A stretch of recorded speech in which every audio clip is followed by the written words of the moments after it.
Perkenalkan, nama saya Dolianto Douglas, NIM 20104171171, mata kuliah Manajemen Pemasaran 2. Baik, pada video kali ini saya akan membahas mengenai materi perilaku remaja.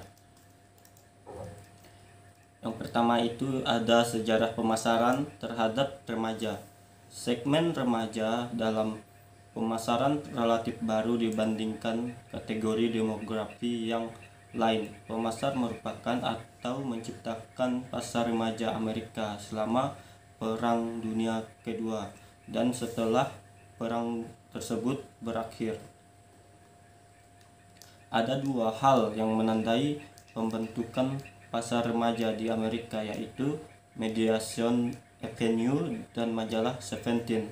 Pemasaran pada remaja mengalami titik balik di akhir tahun 1980-an karena dua peristiwa besar, yaitu kesuksesan film James tahun 1975 dan Star Wars tahun 1977. Pemasar film tersebut tidak saja berhasil menjual tiket bioskop dalam sejumlah besar, tetapi juga berbagai produk bermerek bertemakan film-film tersebut, dari gambar tokoh utama hingga spray bertema film.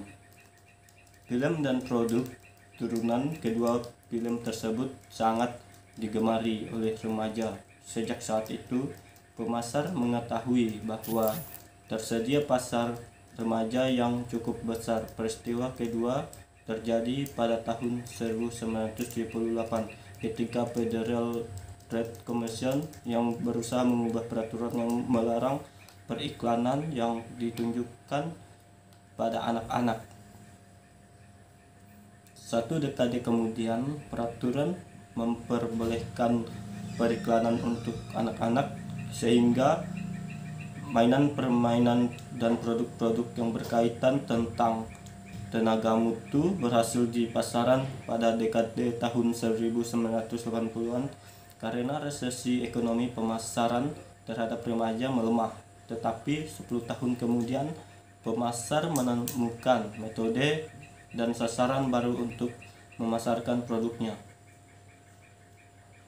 Selanjutnya ada mengenai pemasaran terhadap remaja generasi Y. Para pemasar menetapkan remaja generasi Y adalah segmen yang penting, lebih penting daripada remaja generasi sebelumnya. Setidaknya karena 3 alasan, yaitu menurut Solo tahun 1995, Pia Martin dan Bass tahun 2006. Yang pertama, ada mereka mempengaruhi belanja orang tua. Yang kedua, mereka akan membelanjakan uangnya sekarang dan akan belanja lebih banyak lagi. Dan yang ketiga, mereka adalah transcenter. Posisi remaja yang semakin mempengaruhi keputusan pembelian orang tuanya membuat pemasar yang semakin sering menempatkan remaja dalam iklan mereka, terutama untuk iklan produk yang biasa dibeli oleh keluarga. Dalam iklan-iklan tersebut, remaja atau anak-anak digambarkan sedang menunjukkan atau memilih produk yang tertentu untuk orang tua mereka. Selanjutnya, orang tua mengikuti saran sang anak, bahkan iklan-iklan dibuat sesuai dengan selera remaja, yaitu menampilkan beberapa adegan yang berganti dengan cepat serta menampilkan beberapa orang yang tampil bersama dengan wajah ceria. Faktor yang membuat ABG semakin kaya adalah yang pertama, jumlah anak dalam keluarga semakin sedikit sehingga kekayaan orang tua hanya dibagikan pada lebih sedikit anak. Dan yang kedua, perasaan bersalah orang tua karena bekerja di sepanjang waktu atau bercerai dikompensasikan dalam bentuk pemenuhan materi. Program keluarga berencana atau yang biasa kita sebut dengan KB adalah salah satu bentuk pengendalian pemerintah terhadap jumlah penduduk. Banyak negara miskin dan berkembang seperti Indonesia dan Cina memberlakukan kebijakan itu kebijakan tersebut tidak saja berdampak secara demografis, tetapi juga pada relasi sosial dalam keluarga. Selain jumlah anak yang semakin sedikit, tingkat perceraian dan waktu kerja yang panjang membuat orang tua mengkompensasikan kasih sayang mereka kepada anak-anak dengan pemenuhan kebutuhan materi orang tua, membebaskan anak-anak memilih benda-benda yang mereka sukai, bahkan untuk hal-hal semacam operasi plastik, pesta ulang tahun mewah, kursus menghadapi ujian sekolah, dan lain-lain sebagainya. Ini merupakan pengertian dari Quartz tahun 2003. Jumlah belanja remaja semakin besar dari tahun ke tahun. Remaja tidak saja menjadi konsumen masa ini, tetapi juga menjadi konsumen di masa yang akan mendatang. Jika pendapat mereka akan terus meningkat seiring dengan kemapanan hidup, maka dapat dipastikan jumlah belanja mereka akan terus meningkat ketika mendidik pasar remaja. Pemasar melakukan dua hal sekaligus, yaitu mendapatkan keuntungan di masa kini dan menciptakan pasar di masa depan. Jika remaja sudah terbiasa mengkonsumsi produk tertentu, pakaian mahal, rancangan desainer misalnya, maka mereka akan mengkonsumsikan hal yang sama di masa yang akan datang dengan jumlah yang lebih besar. Ketika para remaja tersebut menjadi orang tua, maka mereka akan mengajarkan pola konsumsi tersebut pada anak-anak. Remaja adalah trendsetter karena mereka adalah segmen yang paling sensitif terhadap tren. Remaja dengan cepat mengikuti tren baru yang dikeluarkan oleh perusahaan. Mereka selalu memiliki kecemasan tidak diterima oleh teman-teman sebayanya karena dianggap ketinggalan zaman. Segmen ini juga lebih cepat mengikuti perubahan teknologi karena mereka memiliki kemampuan fisik dan intelektual yang belum mapan. Dalam diri mereka masih tersimpan kemampuan mengembangkan keterampilan fisik dan intelektual yang relatif lebih fleksibel dibandingkan orang tua. Kemampuan mengadopsi perubahan ini yang membuat remaja menjadi trend center bagi masyarakat pada umumnya.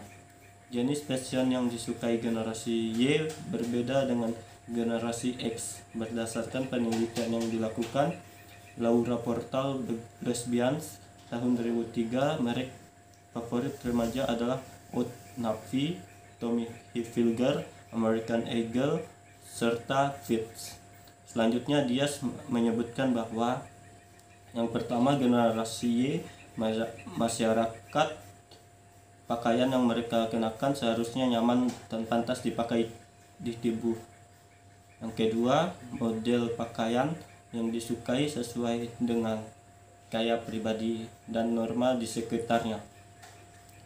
Dan yang ketiga, pembelian dilakukan berdasarkan motivasi fit I am dan memiliki identitas.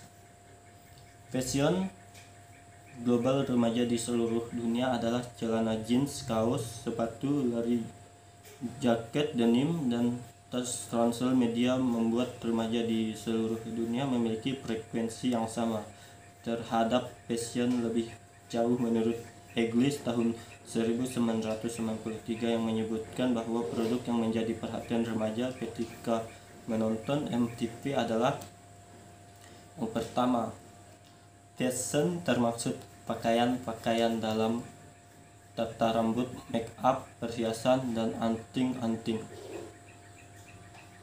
Yang kedua, kendaraan termaksud mobil, sepeda, motor, dan travel. Yang ketiga, kehidupan gelap termasuk obat terlarang, senjata, dan alkohol. Yang keempat, kelompok musik yang termasuknya yaitu alat musik dan tato. Yang kelima, makanan makanan, tembakau, dan minuman. Yang keenam, mainan. Selanjutnya materi, komunikasi, pemasaran. Remaja adalah segmen yang tak cukup diberi melalui media komunikasi pemasaran tradisional. Remaja saat ini lebih dapat mengakses informasi. Generasi sebelumnya dibesarkan oleh televisi dan teknologi informasi, tetapi remaja sekarang mewarisi hal itu. Mereka mulai mengkonsumsi media di usia lebih dini, membandingkan orang tuanya lebih dari mereka mendapatkan pelajaran sekolah dengan terapan media massa yang jauh lebih canggih.